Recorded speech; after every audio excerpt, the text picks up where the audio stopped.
할렐루야. 예수 이름에 능력이 있습니다. 주님께서 우리의 생명의 떡이 되셔서 그 떡을 먹는 자마다 영생을 누리고 이 땅에서 하나님의 기쁨과 감격을 할 수 있도록 인도해 주실 것입니다.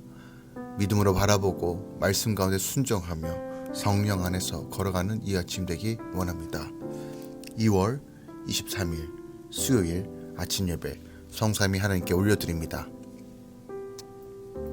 우리 다 함께 사도신경으로 신앙을 고백하며 이 아침을 시작하기 원합니다.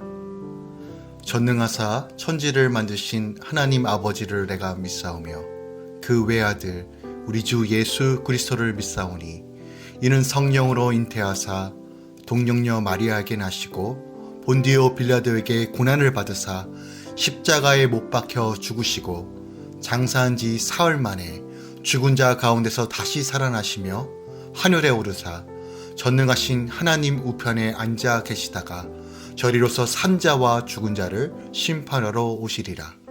성령을 믿사오며 거룩한 공예와 성도가 서로 교통하는 것과 죄를 사하여 주신 것과 몸이 다시 사는 것과 영원히 사는 것을 믿사옵나이다.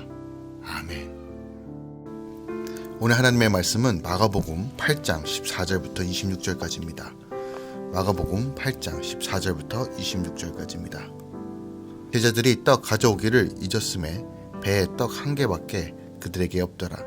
예수께서 경고하여 이르시되 삼가 바리새인들의 누룩과 헤롯의 누룩을 주의하라 하시니 제자들이 서로 수군거리기를 이는 우리에게 떡이 없음이로다 하거늘 예수께서 아시고 이르시되 너희가 어찌 떡이 없음으로 수군거리느냐 아직도 알지 못하며 깨닫지 못하느냐 너희 마음이 둔하냐 너희가 눈이 있어도 보지 못하며 귀가 있어도 듣지 못하느냐 또 기억하지 못하느냐 내가 떡 5개를 5,000명에게 떼어줄 때 조가 몇 방울이를 가두었더냐 이르되 12리이다 또 7개를 4,000명에 떼어줄 때 조가 몇 광주리를 거두었느냐 이르되 7이니이다 이르시되 아직도 깨닫지 못하느냐 하시니라.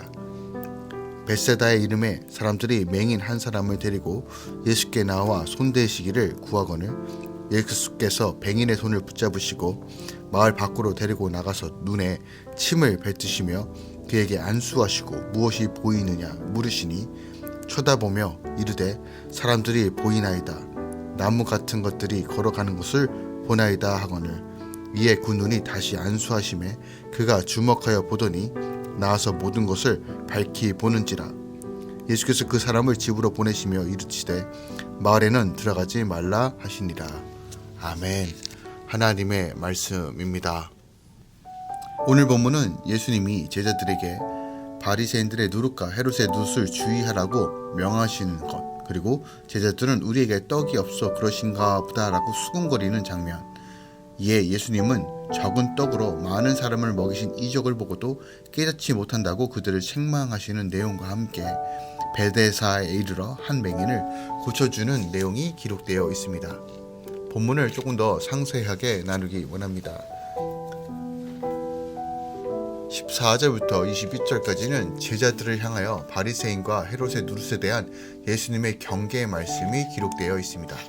제자들이 깜빡 잊고 떡을 가져오지 않아서 배 안에는 떡이 한 개밖에 없는 상황이었습니다. 그런 상황에서 예수님이 그들에게 바리새인들의 누룩과 헤롯의 누룩을 주의하라고 경고하십니다. 우리는 무엇인가 부족하다고 생각할 때 유혹을 받기 쉽습니다.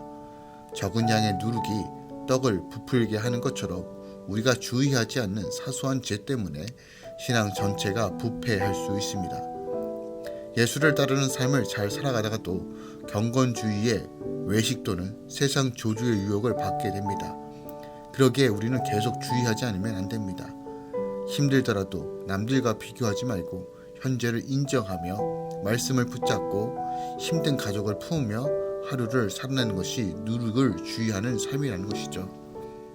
또한 예수님께서 영적인 문제를 이야기하시는데 제자들은 이를 알지 못한 채 육적인 근심만 하고 있습니다.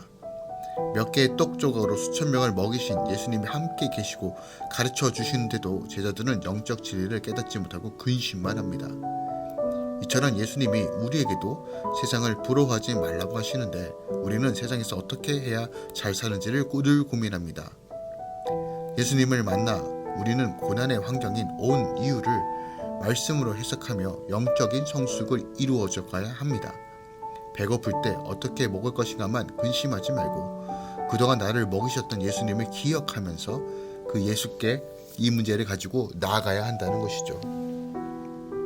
그럴 때 나의 믿음이 자라나는 것입니다.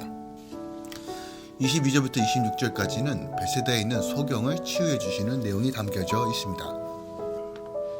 이 소경 치유 사건은 마가복음에만 기록되어 있는데 다른 복음서와 비교할 때 매우 독특합니다. 우선 예수님께서 소경을 고치실 때 단번에 고치지 않고 두 번의 과정을 거쳐서 고치셨다는 것이 매우 독특합니다. 처음에는 눈에 침을 바르고 안수하여 일단 시력을 어느 정도 회복시킨 후에 다시 한 번 더 안수하심으로 완전히 치유하신다는 거죠. 예수님께서 왜 이런 과정을 밝히셨는지 이유는 알 수 없지만 중요한 것은 주님께서 이러한 독특한 방법으로만 역사하시는 것이 아니라 당신이 원하시는 다양한 방법으로 역사하신다는 것을 보여주고 계세요. 다음으로 예수님께서는 소경을 고치실 때 그를 마을 밖으로 데리고 나가서 거기서 고치시고 그로 하여금 마을 안으로 들어가지 말라고 말한 것도 매우 독특합니다.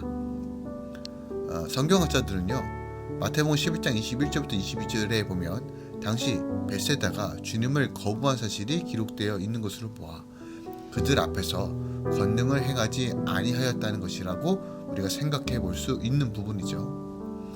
오늘 본문을 통해서 우리에게 주시는 영적인 교훈에 대해서 한 번 더 살펴보기 원합니다.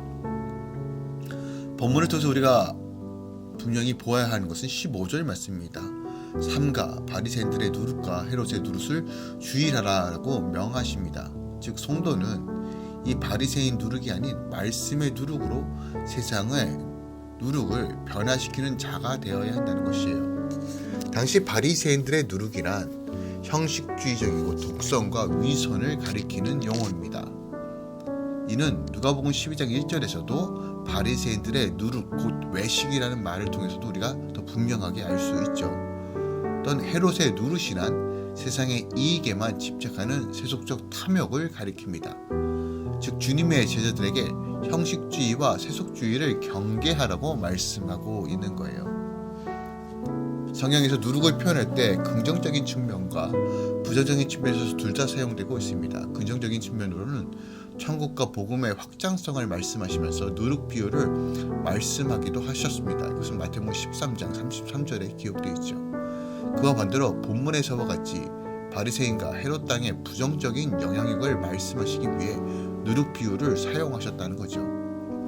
이런 사실에서 볼 수 있듯이 이 세상의 천국과 복음이 확장되어가는 장소인 동시에 악의 세력의 영향력이 확대되어가는 장소이기도 하다는 것을 우리가 깨달아야 합니다.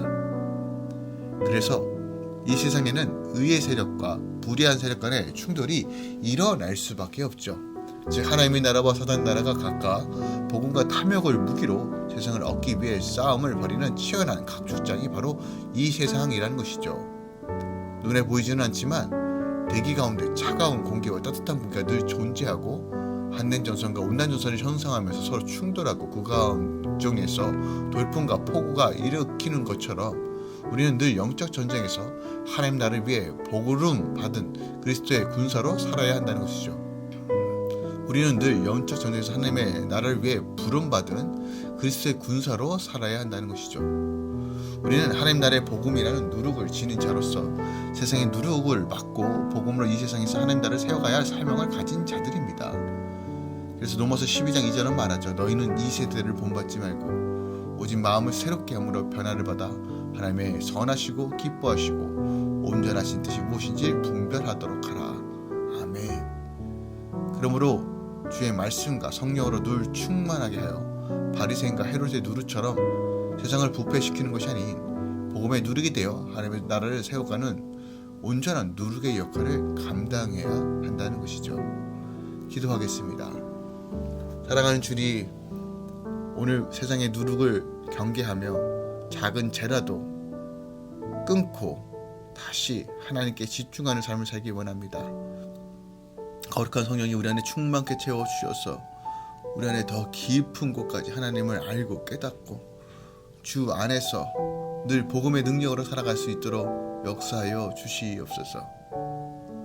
그래서 주님, 어디 가서든 미혹되고 넘어지는 삶이 아니라 하나님의 풍성함을 경험하며 흘려보낼 수 있도록 역사하여 주시옵소서. 주님, 믿음의 가정들을 위해 기도합니다. 왕경 성도님을 위해 기도합니다.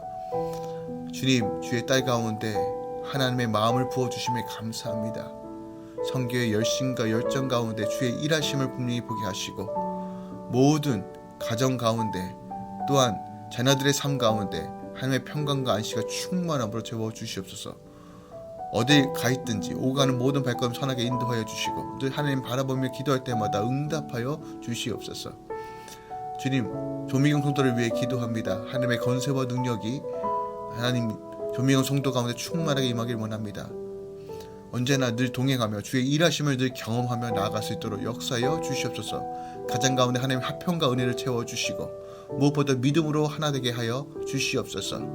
예수 그리스도의 이름으로 가정 가운데 하나님의 화평과 은혜와 연합이 온전히 이루어질 것을 선언합니다. 주님 채워주시옵소서. 주님, 서경진 성도를 위해 기도합니다. 주의 딸 가운데 보호하여 주시고 또 이 캐나다 생활 가운데 하나님의 인도하심을 늘 경험케 하여 주시옵소서. 특별하게 결단하고 주님을 더 가까이 하기 위해 기도하며 준비하오니 하나님께서 생명과 능력과 권세를 더하여 주셔서 어디 가서든 하나님의 나라를 선포하며 또 주의 전에서 주의 얼굴만 구하며 주님 간격 안에 늘 거할 수 있도록 역사하여 주시옵소서. 이제는 우리 주 예수 그리스도의 은혜와 우리 하나님 아버지의 놀라우신 사랑과 성령님의 내교통 충만 역사하심이 오늘도 주님 바라보며 누룩이 아니라 세상의 누룩이 아니라 복음의 누룩으로 말씀의 누룩으로 살길 소망하며 믿음으로 기도하며 나가는 모든 주의 자녀들의 삶 가운데 이제부터 영원까지 함께 있을지어다. 아멘.